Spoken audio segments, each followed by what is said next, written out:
Welcome everyone to Intersections. Those of you here in the room at St. Paul's United Methodist Church here in Cedar Rapids, Iowa, and also to anyone online, wherever you are, we're glad to have you with us. This is Intersections, which is a civility project of the Interfaith Alliance of Iowa. And, you know, over Thanksgiving, I heard people say, well, we're not going to discuss religion or politics. Well, this is the place to discuss religion and politics and how they influence each other. So you're welcome to do that here and encouraged to do so. We're so privileged today to have the director of the University of Iowa Labor Center, Robin Clark-Bennett. And Robin said, I would rather spend more time on my presentation than you introducing me. So that shows you what kind of passion she has for this subject. And we're so happy to have you here and glad that you are passionate about labor in Iowa. Thank you.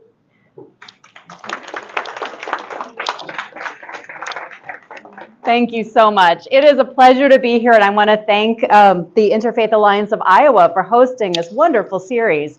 It's really an honor to be here with you today. So yeah, I'm Robin Clark-Bennett, and I'm with the University of Iowa Labor Center. And for those of you who haven't had classes with or interacted with the Labor Center before, we are the only unit within the state university system that was established and has continued for over 70 years to focus on research and education on the topics that affect Iowa workers and their unions and organizations. And so that is what we do. Let me pull up this. We, as I said, for over 70 years have conducted labor education all across the state of Iowa. We teach a few classes on our campus, but the vast majority of our classes involve us packing up our materials and heading out across the 99 counties to teach classes in churches and union halls and libraries like this one. And so our classes are focused on workplace legal rights, policy issues that affect workers. We also teach classes on leadership development for workers. And recently, a few years ago, launched an apprenticeship readiness program to create new diverse and equitable pathways into the building and construction trades, apprenticeship programs and careers. And so we host and help to convene an Iowa Women in Trades organization, a Blue-Green Alliance that brings together labor and environmentalists. And we also teach classes on labor history. So that you may be surprised to find then that there are two of us who are educators at the Labor Center. But we both come from this work. So my colleague Paul Iverson was a labor lawyer for 22 years. And we work closely on developing legal rights curriculum. And I am sort of stunned still to say that my work within the labor movement and labor issues began in 1992, 31 years ago, working with garment workers in New York City, actually, for 2 summers before working with manufacturing and warehouse workers in New England, healthcare workers, childcare and home care providers, so people from a variety of sectors before coming to the Labor Center. So we are covering a really vast topic today. And so, you know, I'm going to try to buzz through as much as possible to really give you an overview of some of the key issues that are, you know, framing the struggles we face today and the struggles that workers are facing today. But I want to start by just getting a quick baseline. So for those of you in the room, if you would just shout out quickly some ideas, what kinds of working conditions do you look for when you think of a good job? So I hear safety. I hear Benefits. Having benefits, right? So in the US, more than some industrialized countries, the quality of your job really matters because that is where we get the bulk of our health insurance, our pension benefits, you know, many things that in some other nations are provided as a national benefit for all, we secure through work. Right, so benefits, so safety, a few other ideas. Family, the ability to leave work sometimes, right, and spend time with your families, and engage in civic discussions, right, like the one that we're having here. Insurance. Having health insurance, yeah, absolutely. And a voice in the conditions that affect you through union representation, the right to form unions and the right to have a secure voice and contract to protect your working conditions. And so as it turns out that many of these standards are not just sort of our local expectations for jobs.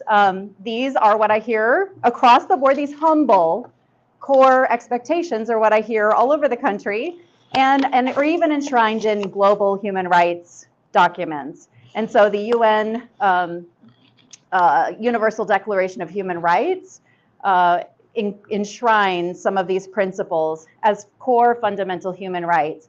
They're also enshrined in conventions of the International Labor Organization, a specialized UN agency that focuses on workers' issues. So, you know, there is substantial global agreement on these core principles that we've just talked about. But here we are in 2023, and struggles continue even for some of the most core labor rights that you described and that we're going to talk more about here today. And I want to emphasize that, you know, I think, you know, there's been increasing focus on issues like trafficking, on issues like child labor and some of the extreme abuses that can happen in the workplace. And a 2014 study by the Urban Institute and Northeastern University made a point that I think is really important to underscore, which is that those kinds of extreme abuses don't happen in isolation, right, in their own sort of separate segregated industries. They happen in multinational corporations. They happen in industries we interact with every day, and they're part of a continuum of labor abuses. And so I think the challenge in identifying and combating these kinds of abuses is that along the continuum, many of these labor violations are really kind of disregarded as routine, treated as minor civil matters, without fines, without serious consequences. So unpaid wages, typically the consequence is if the worker wins their case, they get their unpaid wages back, right? But without significant, you know, fines or penalties. And that's so often the case that I think, you know, we can easily find ourselves in territory that converts into or sows the potential for the most extreme forms of exploitation, right, by not providing enough attention and enforcement to the other forms of labor violations. So these are all interconnected in terms of child labor issues, labor exploitation in general, and the most severe forms of exploitation like trafficking. So in order to talk about the ways in which labor rights are under threat, I think it's important to provide a little context of what our labor rights are and how in Iowa and nationally we establish those rights. So we're going to take a very quick look through history, including starting with the recognition that for a significant portion of our history as a country, and certainly during our colonial period, extreme forms of exploitation were legal. Right? So we began with a very low bar when we're talking about these issues. Slavery of people was legal, and indentured servitude, you know, was legal and common prior to and after the beginning of the slave trade. And this famous quote by Frederick Douglass reminds us that it's taken courageous organizing by the people most affected by abuses to create change, right? None of these systems simply faded away out of existence on their own. Tragically, right, in the case of extreme labor abuses like slavery, it took incredibly courageous, harrowing, dangerous organizing by enslaved people themselves to resist the institution of slavery and tip the scales in the Civil War to ensure that slavery would be abolished.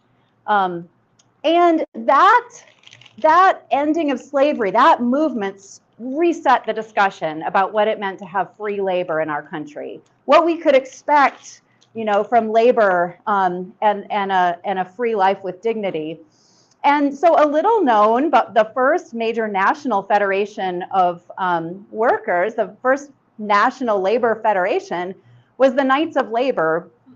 And I think even looking back from our 2023 lens, it's really interesting how visionary some of those demands were in the 1880s.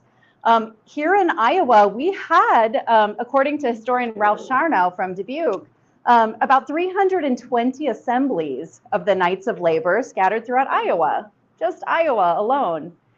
And these early labor federations were actually open to women, open to people across race and ethnicity, and industry and craft. And they were asking for things like the 8-hour day, right? 8 hours of rest, 8 hours to work, 8 hours for what we will to be engaged citizens in our democracy. They were calling for the abolition of child labor. They were calling for equal pay for men and women, living wages, paid for injured workers, right? These were things that did not exist in state and federal law at that time, but were their platform, however impossible they may have felt at that time. And that organizing really spurred momentum for some of the first labor protections and child labor laws that we saw in our state, and similar efforts were happening nationally. So while the Knights of Labor itself dissolved after meeting incredible resistance and repression, the momentum remained, and the mine workers in Iowa, we forget that Iowa was a big mining state, at least in southern Iowa and up through even Des Moines. The mine workers really advocated for the first child labor laws that set the minimum child labor mining age at 10, then 12, then 14. But the Iowa Federation of Labor then united, and I think this is a very important theme, right? The importance of coalitions in setting expectations for what our laws should protect and expect from work and in our lives in general. The Iowa Federation of Labor, together with the Federation of Women's Clubs, actually lobbied persistently and continued to expand their network to win our first general child labor law in 1906. And so there was opposition at that time, as you can see, from whom? So at that time, the button factories scattered across the Mississippi and the canneries were some of the most vocal opponents and just said, how could we possibly run our businesses without children, right, working in the businesses? But they ultimately, the coalition prevailed, and these labor standards were set in place. And I should say they were also set in close coordination with compulsory education, making sure that kids had an alternative, which was free public education accessible to them, and even required at that point. So passage is won in 1906. This same coalition establishes our workers' compensation law in 1913, and similar efforts are happening around the country. So it was the states that were the incubator for the federal standards that they continued to lobby for and build momentum for. I think that's important as we think about the issues happening today as well. I will say that for those of you who are very interested in Iowa history and Iowa workers' history, Pearl McGill is a famous button worker organizer who ended up traveling all across the country and even working with Helen Keller and being involved in the famous Bread and Roses strike in Lawrence. So I'd be happy to talk to you more separately about some of the terrific labor history resources around some of these struggles. But this momentum then builds for universal federal standards. And, in the heart of the Great Depression and amid unprecedented mobilizing and protests and demands for assistance for workers in the Great Depression, we win and we achieve, excuse me, let me go, these clickers, I gotta get used to this one, I'm so sorry. Oh, that's because I'm going forward and not backward. Yes, here we go. So we achieve the New Deal. And really this sets out most of the labor standards we have in place today. There have been some additional major pieces of legislation since, but this is the foundation of union rights. This is the foundation of Social Security, unemployment, minimum wage, overtime, and federal child labor standards are set out. And registered apprenticeship standards, by the way, to ensure that apprentices are not the subject of abuse and have transparent, respectful standards as they learn their trades. However, these standards had important exclusions that we're still living with the consequences of today. And there were several industries that were excluded and carved out from all or portions of, for example, the National Labor Relations Act and the Fair Labor Standards Act. Agriculture, domestic work. Let me just ask, what did those two things have in common in the 1930s in terms of their workforce? Political power, then as now, right? Then as now. Yeah, and so the workers are predominantly Black workers in the South and immigrant workers in the West. And Southern senators were explicit in some of the discussions around this legislation about the idea that they would not support legislation that covered their workers in these industries, many of whom were former slaves, you know, in the generations prior. And so this is a race-based exclusion where we continue to see some of the most severe abuses today because of the lack of protection in these industries. Healthcare workers initially were excluded, public employees because it's the purview of the states, for example, for state employees, and federal sector employees were excluded, as well as independent contractors. And I want to emphasize as well, as we think about challenges today, that these laws are based on the idea of a very clear and sustaining relationship between a group of employees and their one employer. And so as we see industries like construction, where there are layers and layers of subcontracting, and it becomes much murkier, who's the boss, right? That these laws aren't well suited to those environments. And so those continue to be a source of some of the struggles that we face today.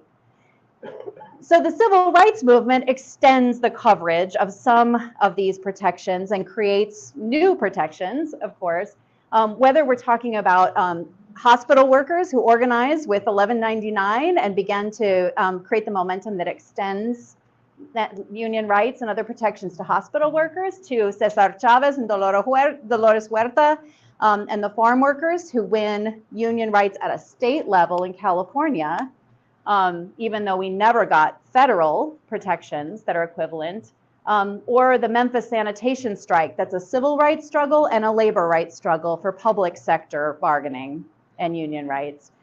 And so off of that, those years of expansion, there's a backlash.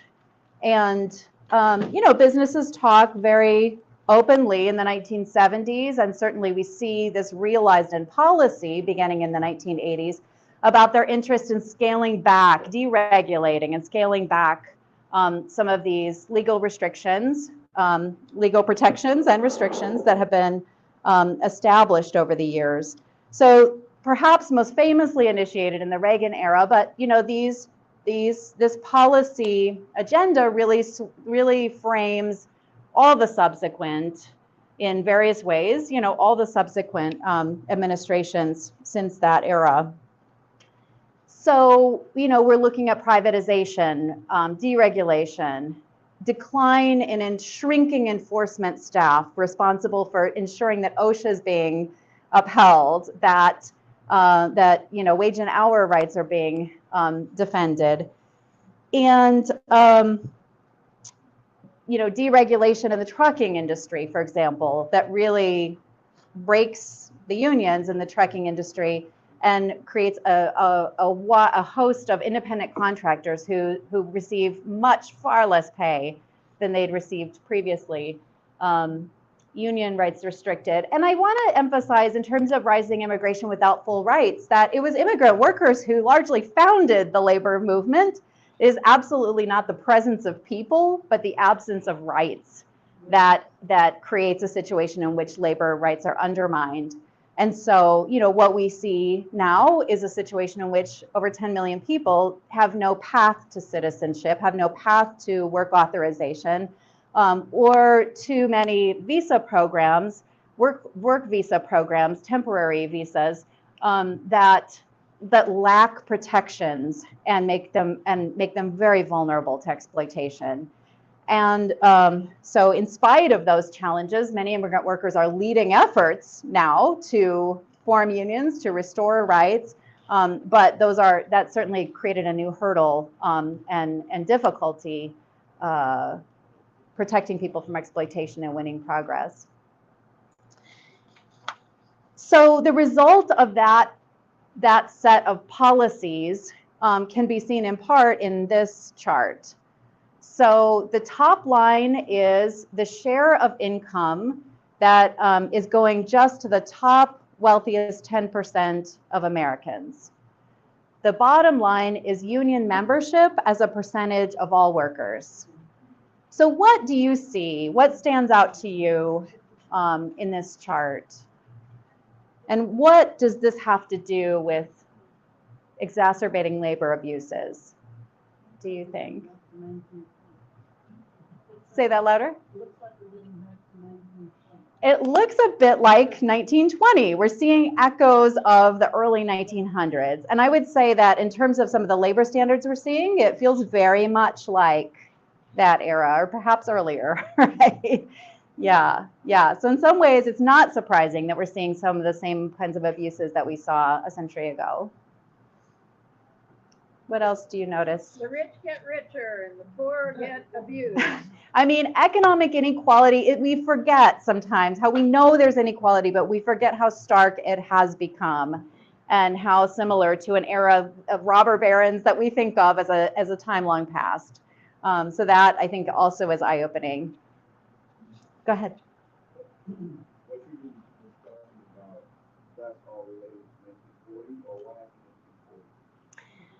Yeah, so the 1940 is really the peak of union membership as a percentage of all workers, and it's also a time with the least income inequality. And, you know, so there's the war and things sort of maintain. You can see some sort of maintenance during that time period, some decline as industry shifts, and some steep decline following the 1980s. Right, and that policy package, I would say, that we just looked at previously plays a significant role in that very steep decline, that sharp decline and the sharp increase in income inequality. So there's a lot more. We could probably spend 2 hours just on this chart, right? And I'd be happy to talk afterwards. But, you know, but I think that the really dramatic changes that we see are absolutely linked to that policy package that we've pursued in the last 40 years. And I think what gives me hope, perhaps, is the influence that workers can have by simply joining together, right? It is stark and fascinating how correlated those lines are and how much average everyday people joining together can influence economic inequality and economic outcomes.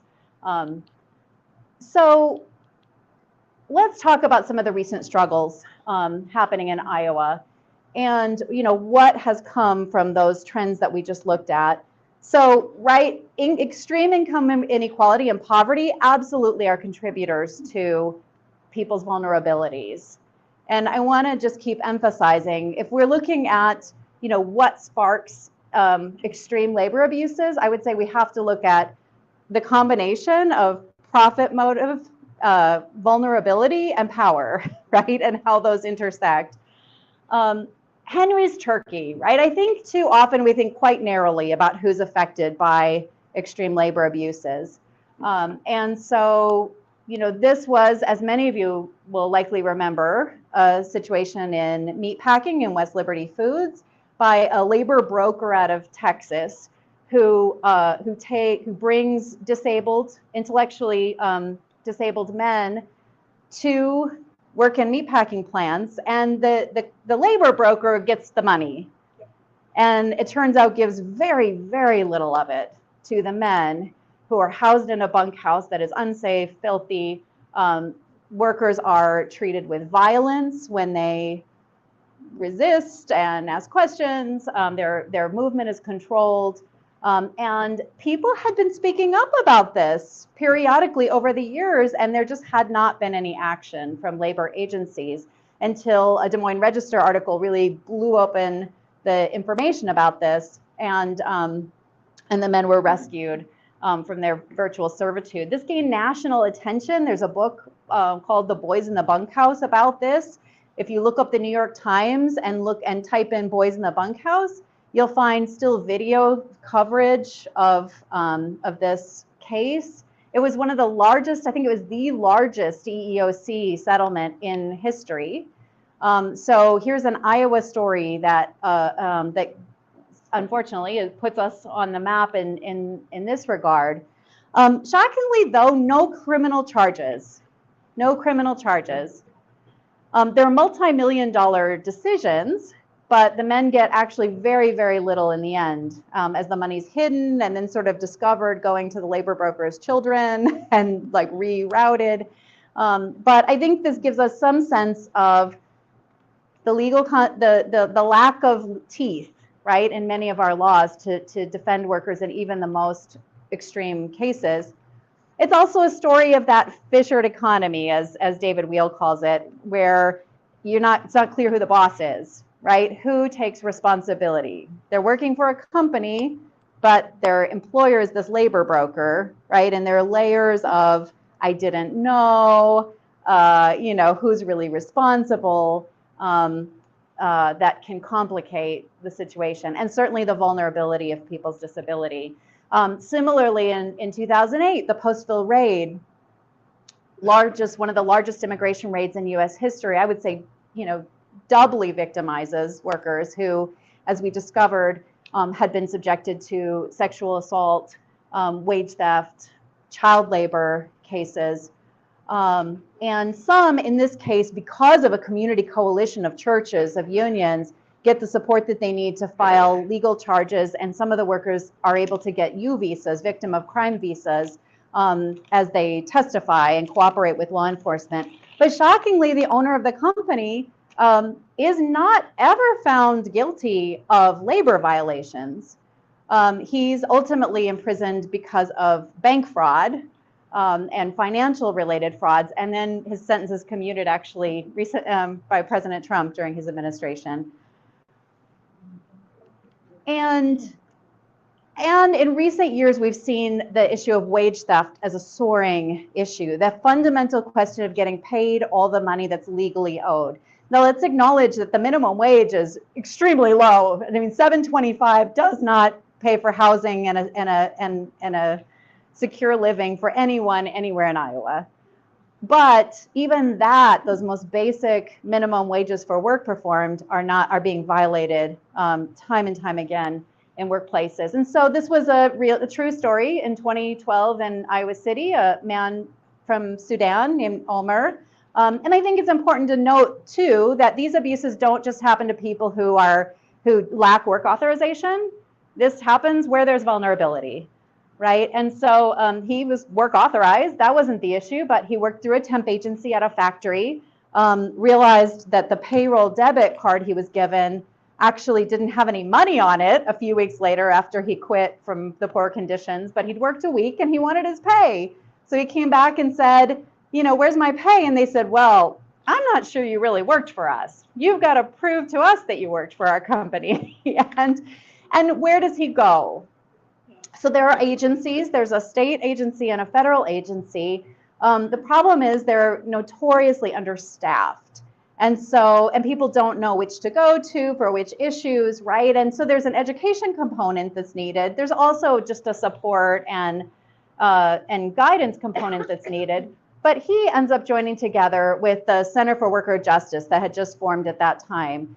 That is a group of immigrant and refugee low-wage workers who joined together across many languages and countries to organize around some of their common issues, including this issue of worker justice and wage theft.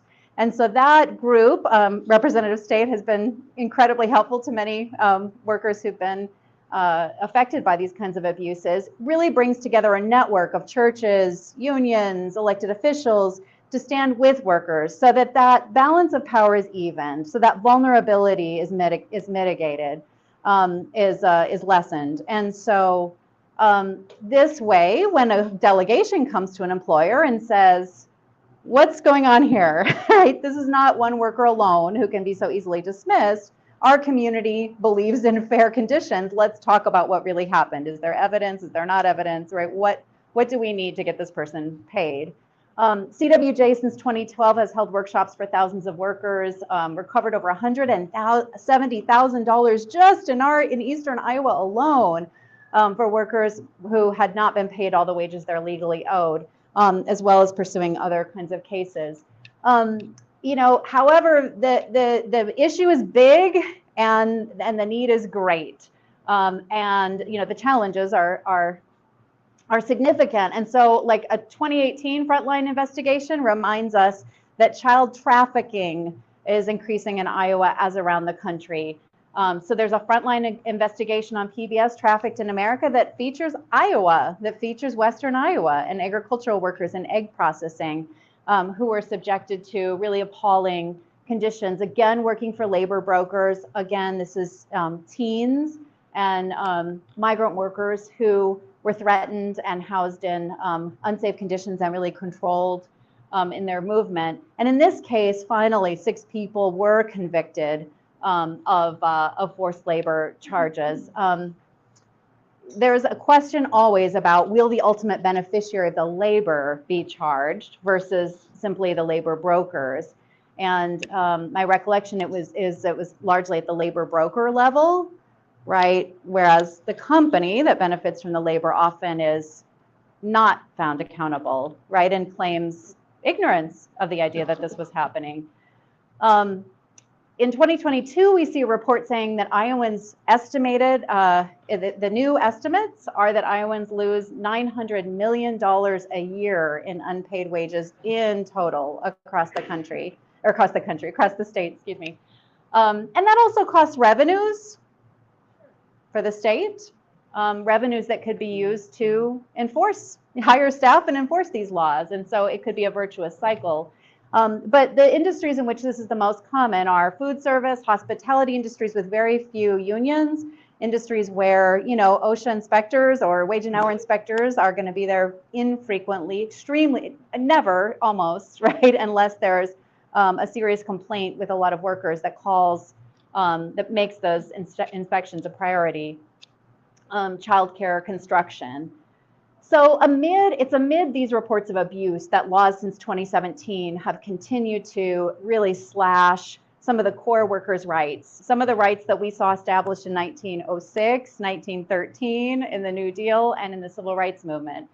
So just in those last 6 years now, public sector workers' bargaining rights stripped, local minimum wage increases that had been 1 in 4 counties rolled back to $7.25, and counties are preempted from passing any local labor standards.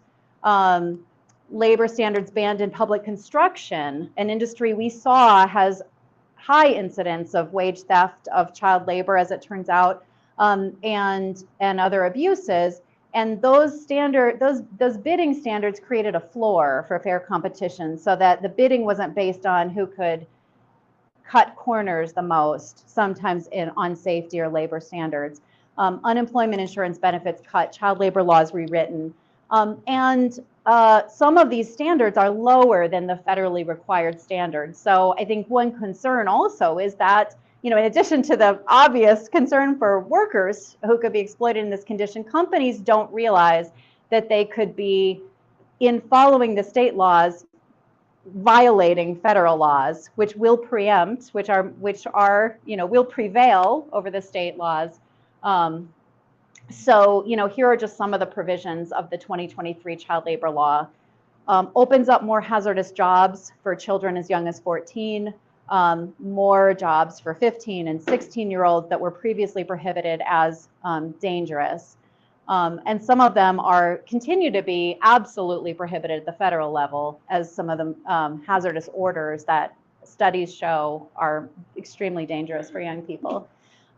New, very broad work learning exemptions that can allow people to do jobs that are prohibited if it's called a work learning program.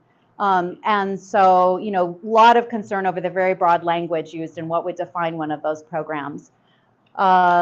allows 14 and 15-year-olds to work longer hours on school days, double the federal limit, and longer evening hours.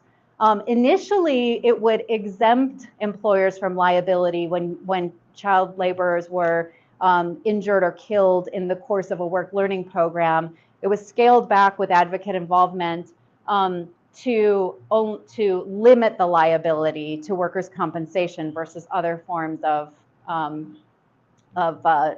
charges or cases. Eliminates child work permits and allows the Director of Workforce Development to waive penalties if there are child labor violations. So this garnered national attention because it was the most far-reaching and radical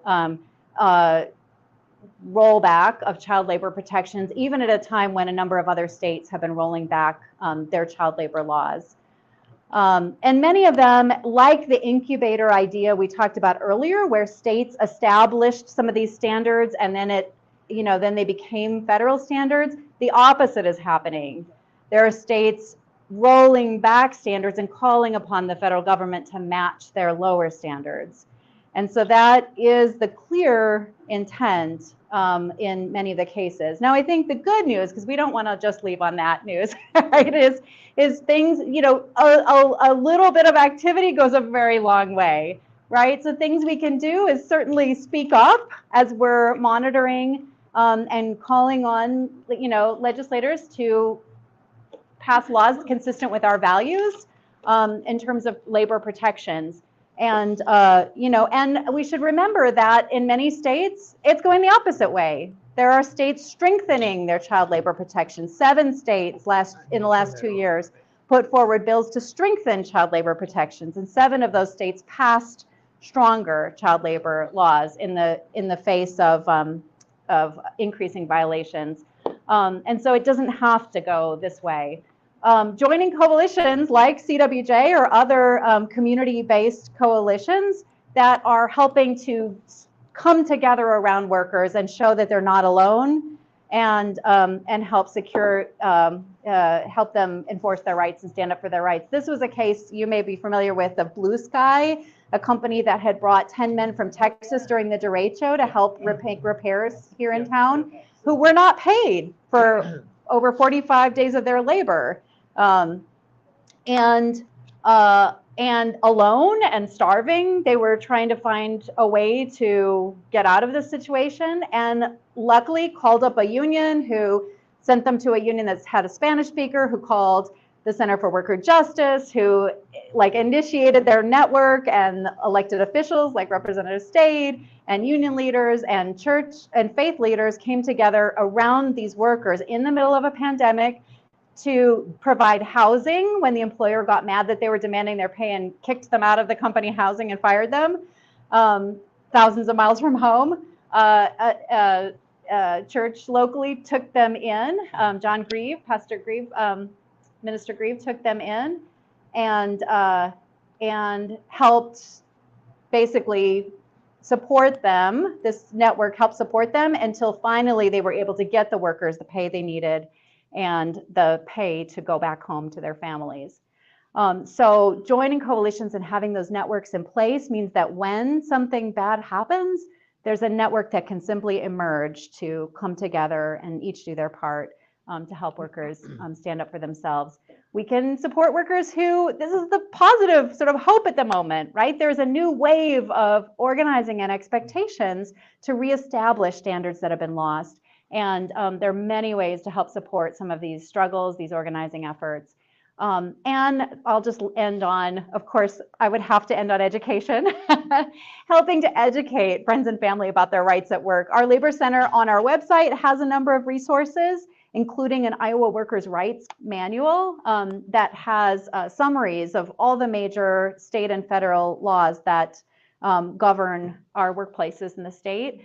We have videos, we have fact sheets, and if you don't see something that you need, let us know and we will work on producing it. So we're certainly in the midst of producing new materials around the current child labor law, for example. So with that, I will end the presentation and would be happy to open this up for questions. So thank you, Robin.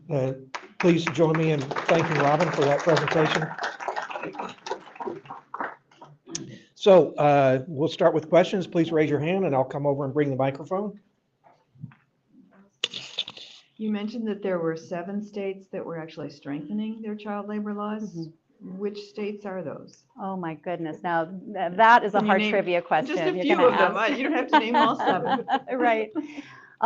So Illinois, I want to say, you know what, I can look this up and let you know in a second.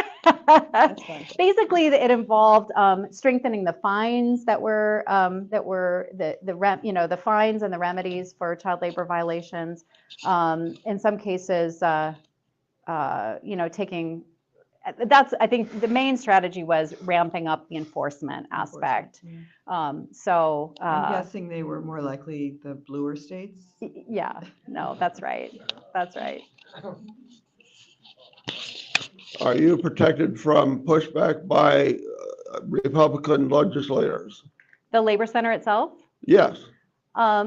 Well, some of you may be aware that there was an effort to close the Labor Center in 2018, and about 10,000 people across the state stood up and made their voices heard and really demonstrated the importance that having a center like ours that can, provide credible resources and information to people that mattered to them.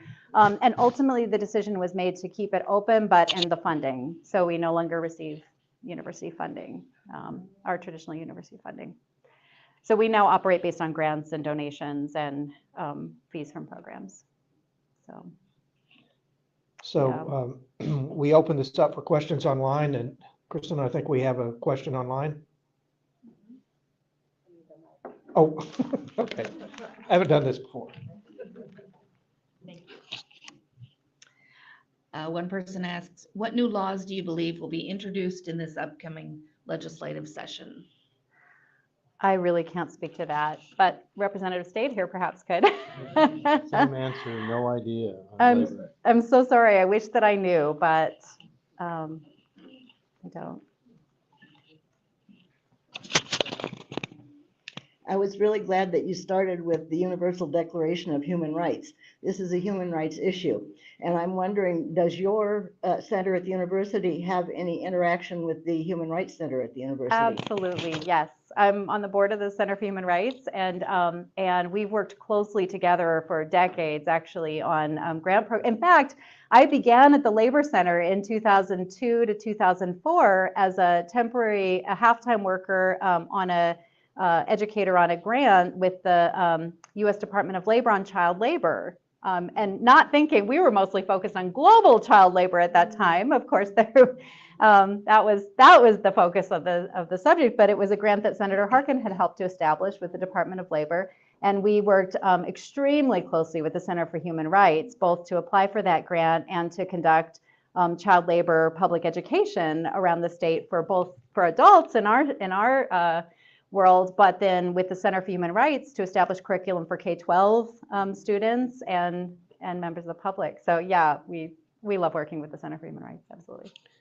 So while other people are thinking of their questions, I'll ask you this one. I have a family member, and just over Thanksgiving, she works at a hospital, and there's a union there, and she tells me she doesn't belong to the union because she gets all the rights that the union has fought for, but doesn't feel a need to join it. So what do you say to people like that? So, so this is it's a right to work state. There are a number of about nearly half the states in the country have these laws. They were established in 1947 as part of the Taft-Hartley Act. Iowa was among the very first to sign up. I think the law was passed as the law came into effect. And what it did was prohibit agreements that everyone who's covered by and benefits from union protections could be charged a fee or contribute, required to contribute to those benefits. And so that's the premise, right, of the discussion that we're having. In some states, there are negotiated agreements that everyone contributes toward the representation and the negotiations. I think that, one, that is people's legal right, but two, that people it's worth thinking about the idea that the more workers who are joining together behind their proposals, the stronger those proposals are, right? And so it would seem that it doesn't matter if people join or don't join, but when they don't join, it's a more divided workforce. And of course, the fundamental source of strength for workers in organizing is their unity. And so, that's a really important factor to consider. Iowa, along with some other states, have contracts with the federal government to enforce OSHA. Iowa's lousy job of enforcement has resulted in a lawsuit challenging the weak enforcement. Could you update us on the status of that? Yeah, there was a complaint against CASPA that you really have been following. I'm not sure how many people have been following that. So a few years ago, just at the sort of tail end of, well, are we out of the pandemic yet? But at the tail end of the formal, awareness of the pandemic, there was a complaint against state program that was filed by the ACLU and a number of, and the Iowa Federation of Labor and a number of organizations. Is that what you're referring to?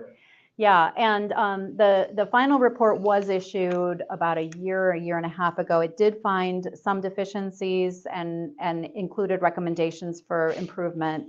And in other areas, the federal OSHA didn't uphold the complaints. But there were some deficiencies that were identified, and I can't speak to what's been done since then to address those deficiencies.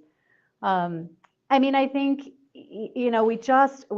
I think there's very little awareness when people talk about seeing safety issues and assuming that OSHA will come swooping in, that right now there are only enough OSHA inspectors to investigate each workplace like every 150 years. It's a number like that, right? And so the idea that with the current enforcement staffing we have, right, workforces have any hope of being sort of regularly inspected, it's not possible, right? The challenge is even just responding to the complaints. And I will say that, we hear too many anecdotal examples of people who filed OSHA complaints about unsafe conditions in their workplace and just don't ever get follow-up. And so it's a serious source of alarm, especially where, at least where there are unions, it means people have enforcement mechanisms every day in their work site. But where that doesn't exist, it's to the likelihood of a tragedy initiating inspection is just frighteningly high. Robin, I have another question.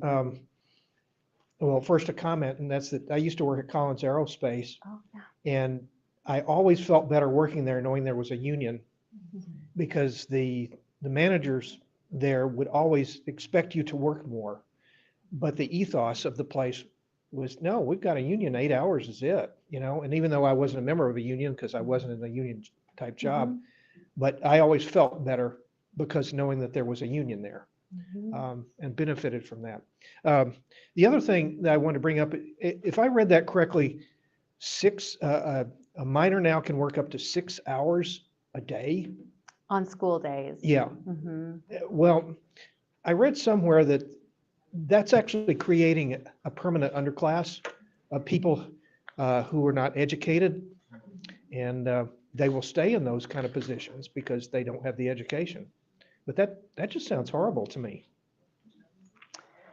Yeah, I think that, the advocates of the bill would say that it's creating these, great opportunities for kids to become trained and aware of work. And I don't think the law allows young people, previously, the law allowed young people to work, right? There is work that can bring dignity, that can bring experience, that can bring, right? It's not that anyone's saying young people should never work, but it's always been a balance between the ability to succeed academically. Like, there are very few jobs that don't even require a high school diploma, right? Even a lot of registered apprenticeship programs in the building trades, that's not the college route, require a high school diploma and require success in math, for example, in order to do construction math. And so, you know, it's studies have shown that more than 20 hours,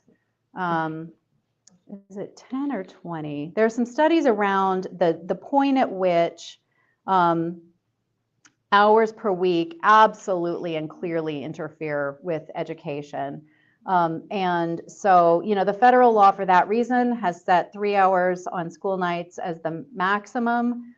Yeah, Iowa's law doubles that, and it's I think very alarming. I think that, you know, for every benefit people may gain you know, any benefit in terms of pay or in terms of work experience in the short run, they also lose in terms of educational preparation for a variety of jobs. We have a question back here. Daryl, I'll get to you. Okay. Do you have a list perhaps on your website of suggestions, proposals for laws that we could suggest to our legislators? So we are not directly involved in advocacy as a state institution. So for example, on issues like wage theft, Common Good Iowa's report on wage theft includes policy recommendations. Some of those recommendations could be implemented immediately. For example, right now, Iowa Workforce Development rejects any wage theft cases automatically if they're involved more than $6,500 in unpaid wages. That is not because of the law, that's an administrative choice linked to understaffing. And so that could go away immediately. That could immediately change. It wouldn't take a law to change it. And, you know, and the concern that advocates have about that, of course, is that there's almost a perverse incentive to steal more money, right? If you steal more than $6,500 from workers, then their claim will be automatically rejected at the state level by the agency. I think under the thinking that perhaps at that level you could find a lawyer or you could, you know, pursue small claims court. But we can look to other states. One, I think, really important example is in Minnesota recently.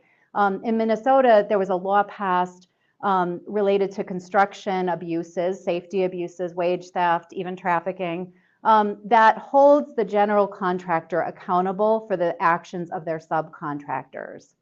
And so it avoids this promise of who's the boss, who's accountable. I didn't know. Well, they didn't know. Well, who's, you know, and then sometimes by going after just the small subcontractor, it's easy for that small subcontractor to just go out of business, reopen, or to get another small subcontractor like that one, and the problem continues, right? So the Minnesota law addresses that by saying the top of the food chain will be held accountable for the actions of their subcontractors. And if there's wage theft, that's who will repay the unpaid wages while they get the money back from the smaller, you know, from the smaller guys.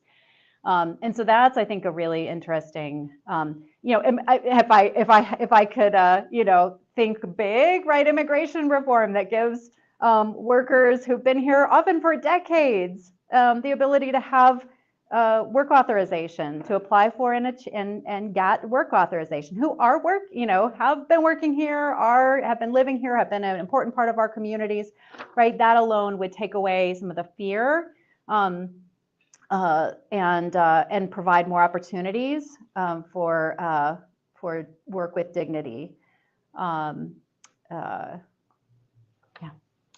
It's so hard to know what to do on a personal level because it's laws and so forth. Yeah. You talked about global child labor. I'm sure most of you saw the CBS report this week, the investigative report that showed that child labor is being used by the Mars Candy Company in Africa or South America to produce candy. So when you're buying your M&Ms, you're supporting child labor. So that's one thing you can do as a person this holiday season, which is minor, but we multiply it, that don't buy Mars chocolate products. Well, and it's more than Mars, unfortunately, right? All the major, this was in 2002 to 4 when we were conducting research and education on global child labor. The chocolate industry was a huge focus, and the companies, signed agreements, and there were, really promising looking initiatives established, but then the follow through has absolutely been dismal, I would say. And so there's a recent John Oliver piece, if you want just a sort of engaging 20-minute piece on child labor and cocoa, that is I think a really good summary of the overall issues. But contacting the companies and expressing your alarm about those issues, in addition to, right, well, Hershey's know if I don't buy one of their chocolate bars, right? And so, there are consumer actions that can happen, but I think contacting them, right, and contacting also government officials about, how can this be more embedded in trade agreements? I mean, part of the concern about trade agreements was that it provided a lot, like NAFTA and other trade agreements provided a lot of protections for investors, and had some nominal labor standards, but without teeth, right? And so there are global labor standards that address these issues. These are not just US values or the value, obviously, right, given the child labor increasingly occurring here.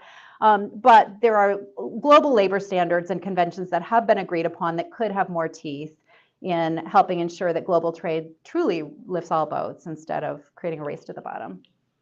How much increase has there been in youth working that would not have been the case before the law was passed that gave them more hours to work? Yeah. So we don't yet have statistics on youth employment in Iowa since the law was passed, since it's so recent. It was just the summer. What we do know, interestingly, I mean, there are overall, the Economic Policy Institute is a source I'm going to refer you to, because they've written about 4 articles or 5 articles, reports about this topic, including, by the way, a report about the 7 states that have proposed child labor laws to strengthen child labor, by the way. So that's a place you can quickly grab that information.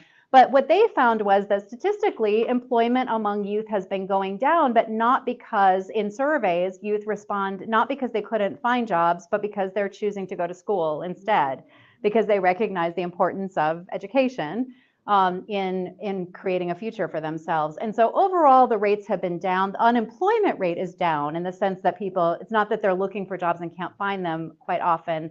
It's that they've chosen not to pursue those jobs.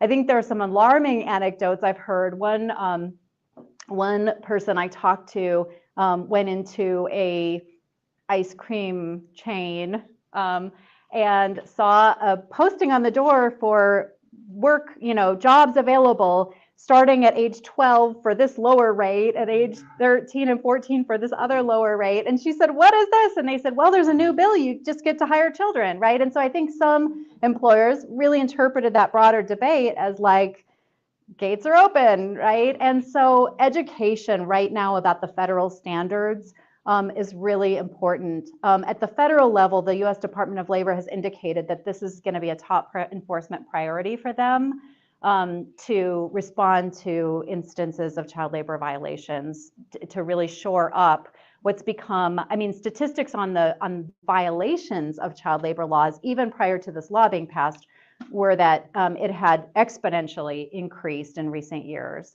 The violations of child labor standards, whether it's hours of work, safe, the prohibitions against dangerous work, have been really on the rise. Last question. Sorry. Go ahead, Art. Robin, I wanted to thank you for your presentation. Oh, my Appreciate it very pleasure. much. I wanted everyone to know that Democrats have been fighting fiercely against many of these things. The child labor bill was horrendous without a lot of amendments that actually got accepted that were offered by Democrats in the House and Senate. Also want people to know that we do follow the recommendations of the common good, work hand in hand with them in writing legislation, and we've been doing that year after year. But it's very difficult against this group of Republicans.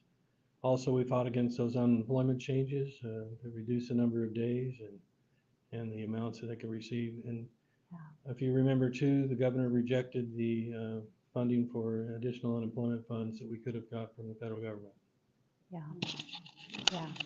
Yeah, I mean, the initial child labor bill compared with what was also extremely alarming and more aggressive than anywhere else in the nation was just absolutely appalling. Right? It would have opened up meat packing, some meat packing work to kids as young as 14 and 15.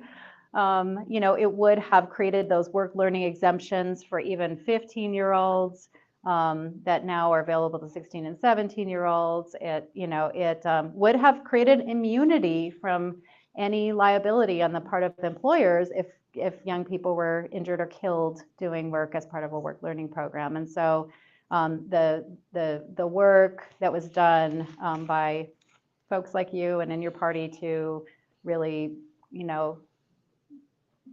do some damage control, right, was really important. Thank you. Robin, we're so glad you're fighting for workers in Iowa. Thank you. Thank you. Thanks so much for having me. Our next meeting will be January 5th. The topic is going to be the impact of religion on voting behavior. And our presenter will be Bruce Nesmith, who's a professor of political science at Coe College. So thank you very much and have a good holiday.